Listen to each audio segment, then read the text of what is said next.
Universe 26 comes to you from South Korea. In the year 2000, about 15% of Korean households contained one person. Today, nearly 37%. And here in Seoul, it's 4 out of 10. But here's the strange part. That doesn't sound particularly strange anymore. Living alone has become ordinary, and maybe that's simply freedom. But something else has become possible too. Food comes to us, entertainment comes to us, work increasingly comes to us. You can live surrounded by millions of people while requiring surprisingly little direct contact with any of them. So for this episode, I would like to ask a different question. When does living alone stop describing where somebody sleeps and start describing how somebody participates in the world? First, an important distinction. Living alone is not the same thing as being lonely. Plenty of people who live alone have rich social lives. And living alone can mean independence, privacy, or freedom from relationships they never wanted. So, if we're looking for a behavioral threshold, the number of people living alone isn't it. The harder question is what else may be changing around it. South Korea has developed language around doing things alone. Honbap is one of them, eating alone. And the world adapted. Restaurants, products, and services have increasingly made solo life easier. None of that is sinister. But a life that once contained many small reasons to interact can increasingly function without them. And when an interaction becomes unnecessary, we lose one of the reasons it used to happen automatically. Nobody has to choose isolation for that to happen. Almost nobody decides, I would like a life with fewer human ties. We choose smaller things, and sometimes discover that's where they led. The World Health Organization makes an interesting distinction. Loneliness is a feeling. Social isolation is something more objective. And it describes social connection partly through 3 things: roles, relationships, and interactions. Relationships make sense. Interactions make sense. But why roles? You're late. Does somebody wonder where you are? You don't show up.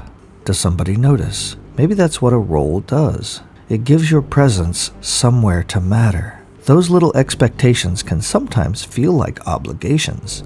But they're also evidence that your life touches somebody else's. You can live alone and be deeply connected. And you can live among other people while slowly disappearing from their lives. And this is where Seoul becomes especially interesting.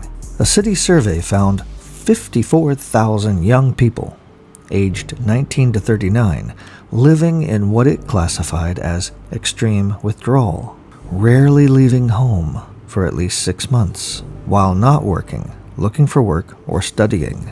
Another 194,000 reported prolonged social isolation. Those people are not simply enjoying a quiet Saturday night. Something has stopped working. Seoul is now spending substantial resources trying to combat loneliness, isolation, and withdrawal, building services specifically intended to help people reconnect. Now, we don't know that solo living leads to withdrawal. It doesn't for most people, and severe isolation can have many causes. But modern life may make withdrawal surprisingly easy to sustain once it begins. The lights stay on, food arrives, entertainment arrives. Everything necessary to continue living can keep arriving, except people. These trends have many causes: aging, economics, changing relationships, and personal choice among them. And some of that change represents genuine freedom.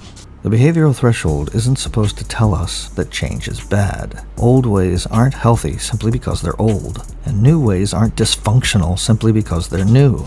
The question is what happens to people, and this isn't only Korea. OECD data show face-to-face contact with friends and family declining across a group of European countries, even as remote contact increased.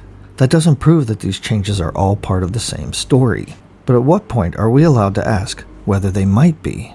We tend to think independence means becoming stronger, and it often does. Every dependency we remove can eliminate a vulnerability. It can also eliminate a reason to interact.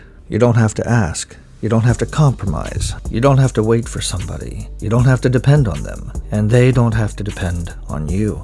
Look at what we've built. A remarkably self-contained human being. Most of us were taught that needing fewer people meant becoming more independent. And perhaps it did. But there's a question hiding inside that achievement. If nobody needs anything from me, and I need nothing from anybody, what exactly am I independent for? A life in which nobody asks anything of you can sound wonderfully free until nobody asks anything from you. It's easy to blame the environment because the environment really has changed, but it didn't make every choice for us. We don't make the call, we don't go, and then we wonder where everybody went. So here's the experiment for this one. Don't count how many people you talk to today. Think of a name. Who expects you somewhere? Whose absence would you notice? Who have you quietly made optional? And here's a harder question. How much of your independence did you actually choose? And how much have you simply accumulated? If somebody came to mind, do one small thing that keeps that connection alive. Send a message, make a plan, show up. And every once in a while, let somebody need you too. Because maybe that's what we've been measuring wrong. The important number isn't how many people live alone. It's how many people still occupy meaningful places in one another's lives. And oh yes, the behavioral threshold. The behavioral threshold would not be the moment living alone became ordinary. That may mean nothing at all.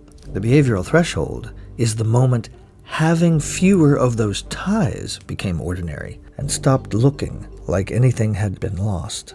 It's where having nobody who needs us becomes simply another way to live. It's where withdrawal becomes easy enough to sustain that returning becomes difficult. That's not what I would call the human behavioral sink, but it is where I would start looking for the behavioral threshold monster.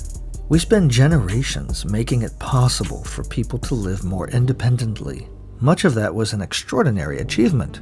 The question isn't whether we should reverse it. It's whether we can keep the freedom without losing the ties. Maybe that's what Seoul's experience asks us to consider.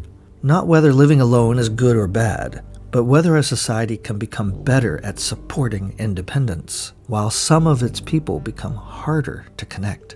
So maybe the question isn't how many of us live alone. Maybe it's how many of us still have somewhere and someone to belong to. Alrighty, well, we're back, I guess. Yes, sure we are. So what do you think, my friends? Do you think living alone and social isolation are separate trends, or do you think there's a connection that we're only beginning to understand? Tell us what you think in the comments section. And if you want to keep looking for these footprints of the behavioral threshold monster with us, please don't forget to like, share, and subscribe. It really helps us out here in this little outpost. Until next time, this has been Cateotu, your host for Universe 26, the channel at the end of the universe.